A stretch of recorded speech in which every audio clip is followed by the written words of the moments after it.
નમસ્તે દોસ્તો, આજે આપણે ખ્યાતિસ કિચનમાં બનાવીશું મોઢામાં મૂકતા જ ઓગળી જાય તેવી રૂ જેવી સુખડી। તેના માટે આપણે સૌપ્રથમ એક બાઉલના માપથી ઘઉંનો લોટ લઈશું। હવે એક કઢાઈમાં 2 ચમચી જેટલું ઘી લઈશું અને તેમાં ઘઉંનો લોટ એડ કરીશું। અહીંયા આપણે ઘઉંનો લીસો લોટનો ઉપયોગ કરવાનો રહેશે। હવે આપણે ઘઉંના લોટને મીડિયમ આંચ પર શેકી લઈશું।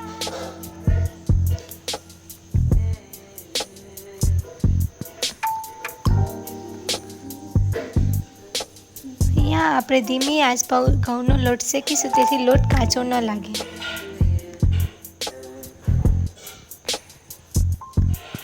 જો તમને ઘી ઓછું લાગે તો તમે આ સ્ટેજ પર ઘી એડ કરી શકો છો।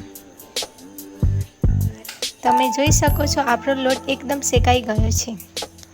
હવે આપણે તેમાં 2 ચમચી જેટલું દૂધ રેડીશું। તેના પછી આપણે જે વાડકી માપથી ઘઉંનો લોટ લીધો હતો તે જ વાડકીના માપથી દેશી ગોળ લઈશું અને તેને સારી રીતે મિક્સ કરી લઈશું।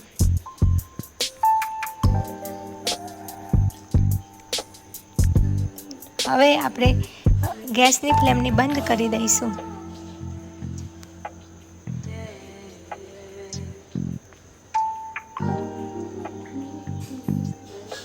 હવે આપણે એક ડીશમાં ઘી લઈશું, તેને ચારે તરફ ફેલાઈ લઈશું અને બનાવેલું સુખડીનું મિશ્રણને તે ડીશમાં પાથરી દઈશું।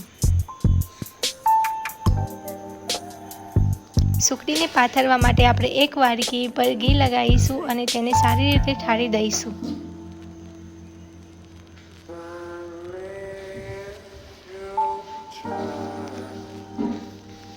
આ મિશ્રણ ઠંડુ પડ્યા બાદ તેના આપણે નાના નાના પીસ કરી લઈશું।